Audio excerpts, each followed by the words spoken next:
Bien le bonjour à tous, bien le bonjour à toutes. Cela fait quelques temps que nous ne nous sommes pas retrouvés pour une vidéo. Aujourd'hui, on va parler de série et d'une série très ancienne, puisqu'on va parler de Malcolm, ce pur chef-d'œuvre. Oui, je spoil avant le générique. Générique. Elle a kiffé la mélo, là je suis dans le thème, je suis dans ça. Elle a kiffé la mélo, là je suis dans le thème, je suis dans ça. Elle a kiffé la mélo, là je suis dans le thème, je suis dans ça.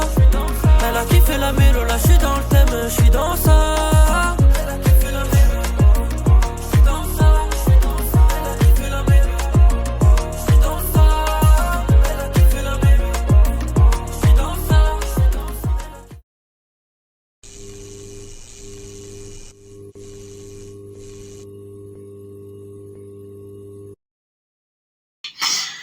Alors, Malcolm, série américaine de Linwood Boomer, qui a notamment fait les beaux jours de M6 et W9, c'est une série, c'est la série de mon enfance. Et je pense que c'est le cas pour beaucoup des personnes qui me regardent. Je vais pas vous faire l'affront de vous dire de quoi ça parle Malcolm, parce que je pense que tout le monde sait... Tout le monde connaît cette série, mais c'est une série que, comme beaucoup de personnes, je regardais par-ci par-là quand ça passait l'été sur W9. Tu vois, tu manges, tu regardes Malcolm, tu vas à la piscine, tu reviens, tu re-regardes Malcolm et ainsi de suite, et ainsi de suite. Voilà. Mais j'avais jamais compris le fil narratif de Malcolm, le but de la série, à savoir The Mentalist, c'est trouver John le Rouge.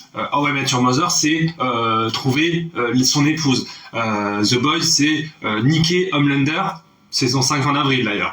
Donc je me suis dit, quand je suis arrivé à Bordeaux, tiens, il faut que je regarde Malcolm, c'est sur Disney+. Et alors ça a pris quelques temps, quelques mois, mais la semaine dernière, j'ai enfin terminé la dernière saison de Malcolm, les derniers épisodes.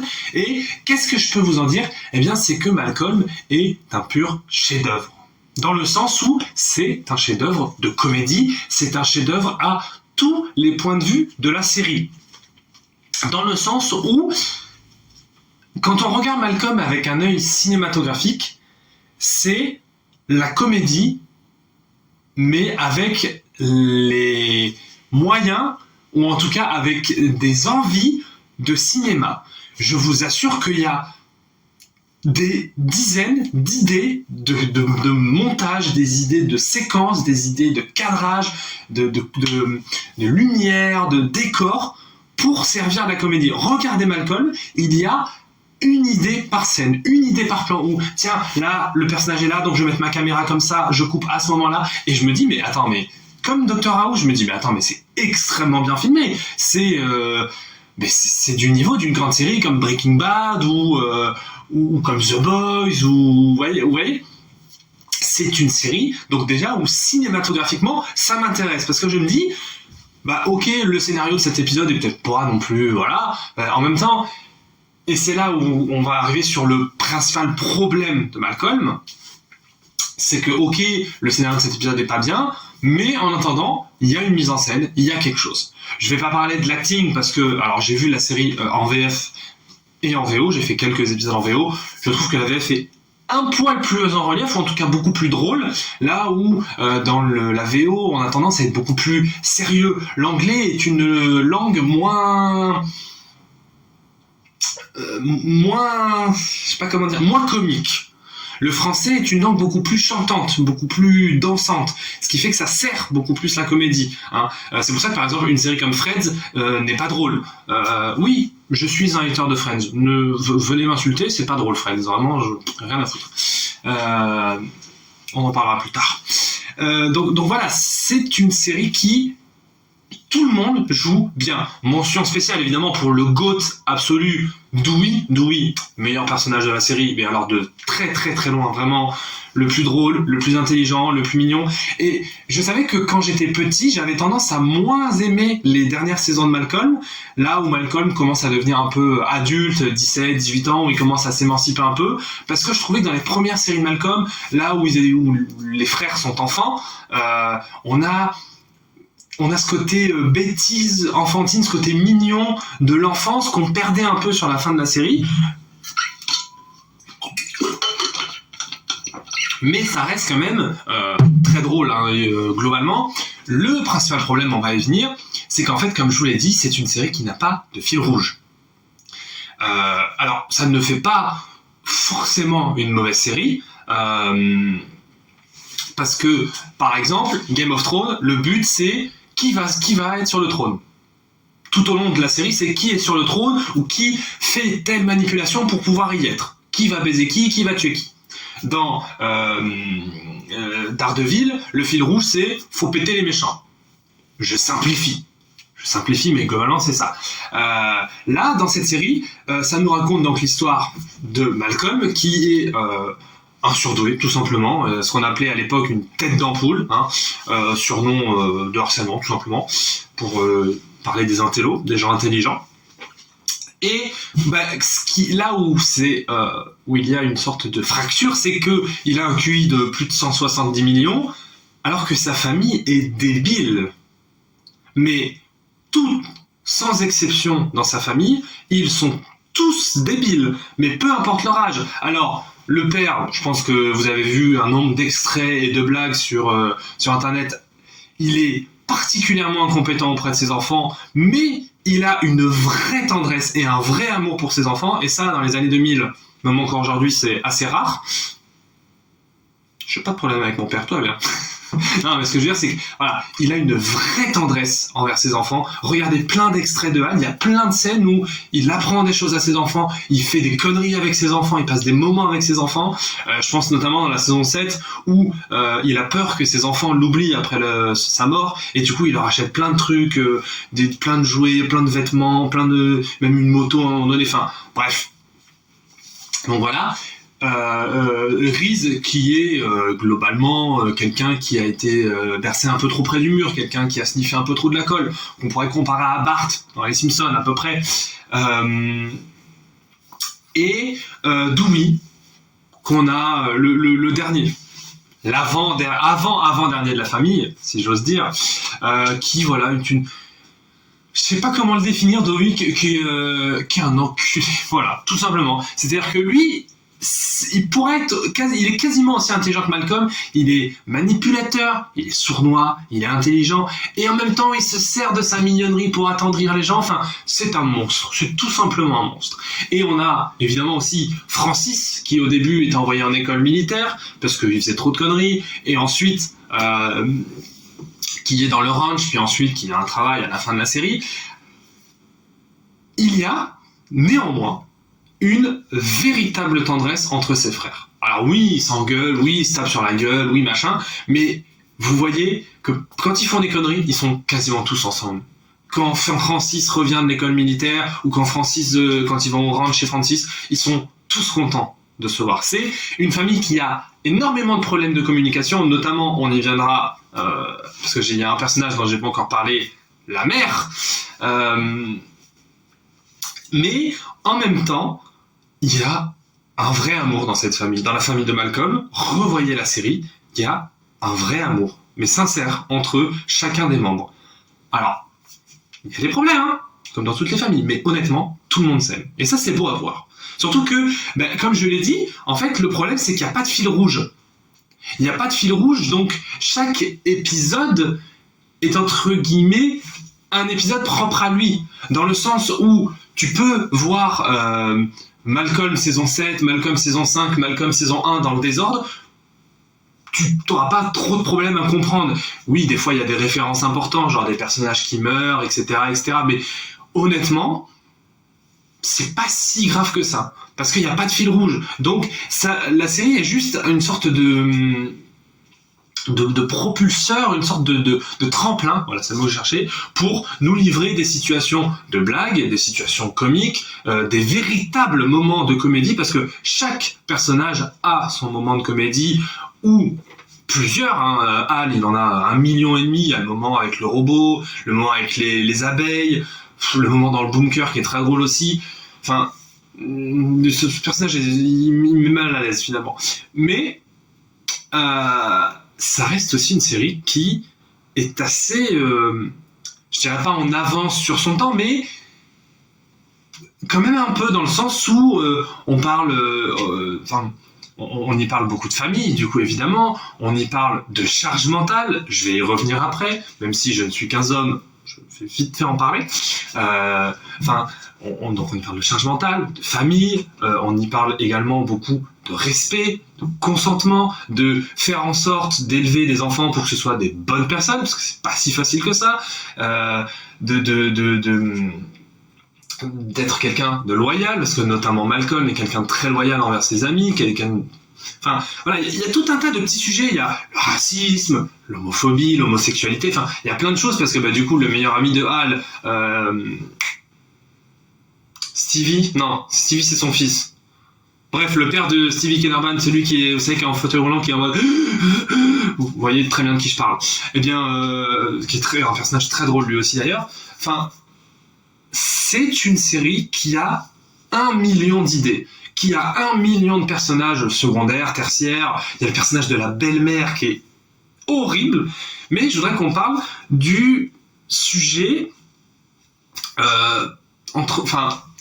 du sujet qui fait plus parler sur Malcolm, à savoir la mère et le père.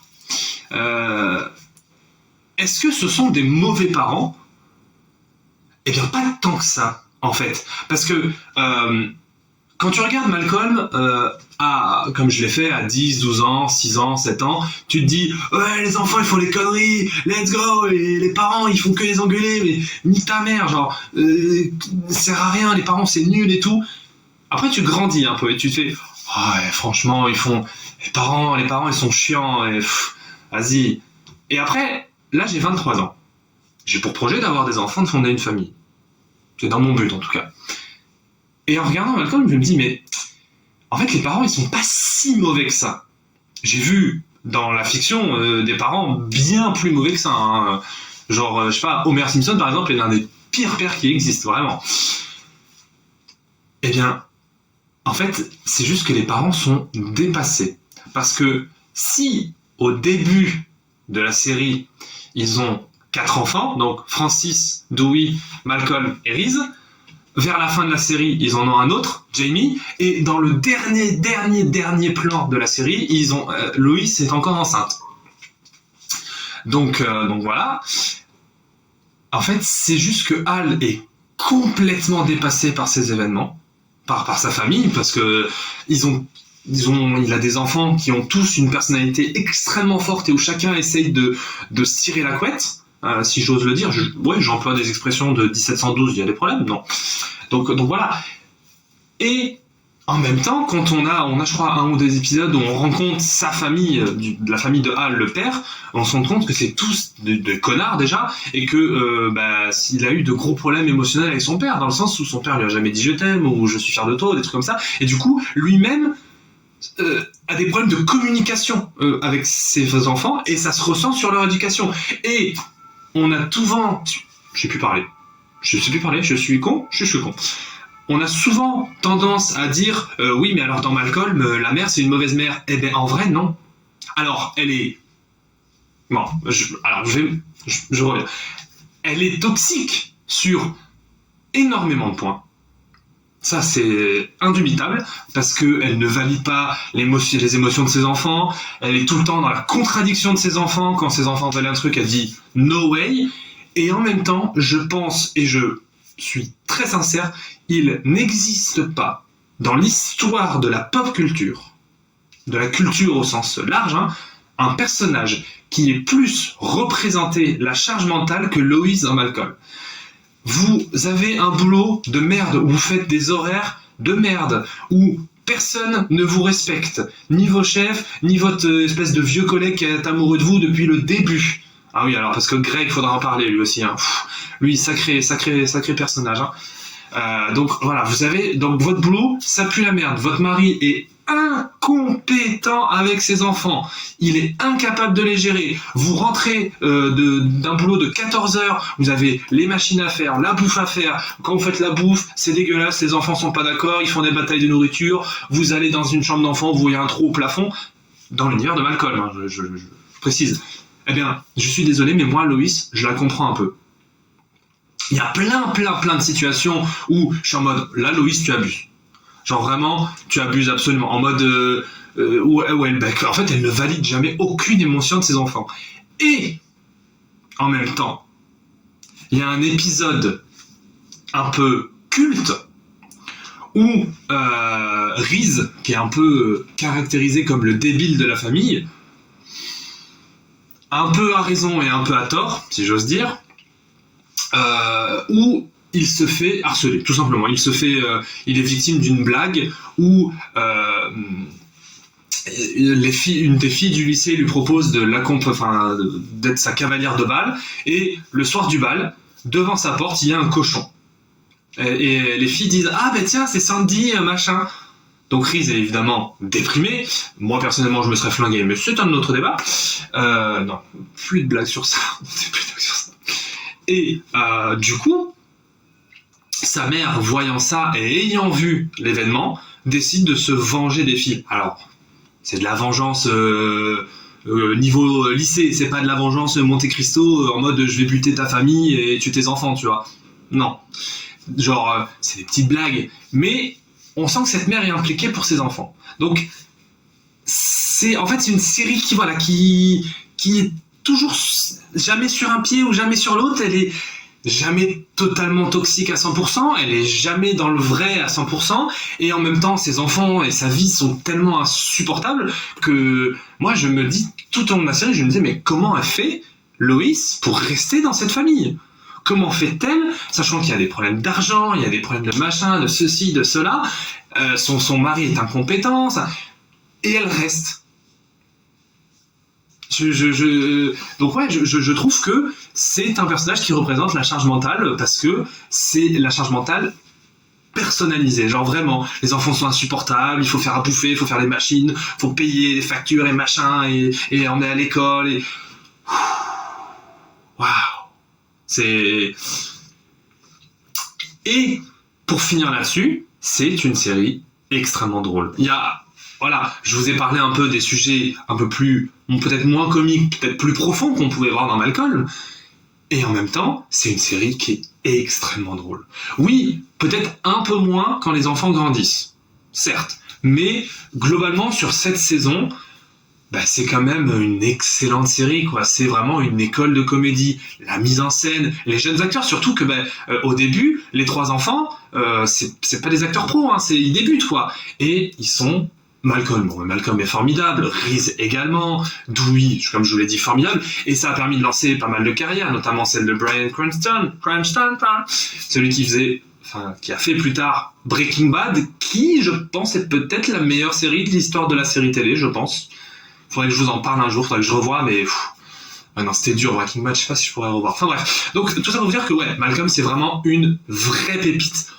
Encore aujourd'hui en 2025. En plus, l'image, elle a un grain un peu années 2000, donc c'est un peu une petite Madeleine, en fait. Vraiment, Malcolm, chaque été, quand ça passe sur le 9, voilà, tu te remets dedans et voilà, t'es dans ta zone de confort, quoi. T'es bien. Tu te dis, ok, là, j'ai 7 ans, je mange des BN avec un verre de lait, et puis un Malcolm, et voilà, je suis bien, là, tu vois. Tout est nickel.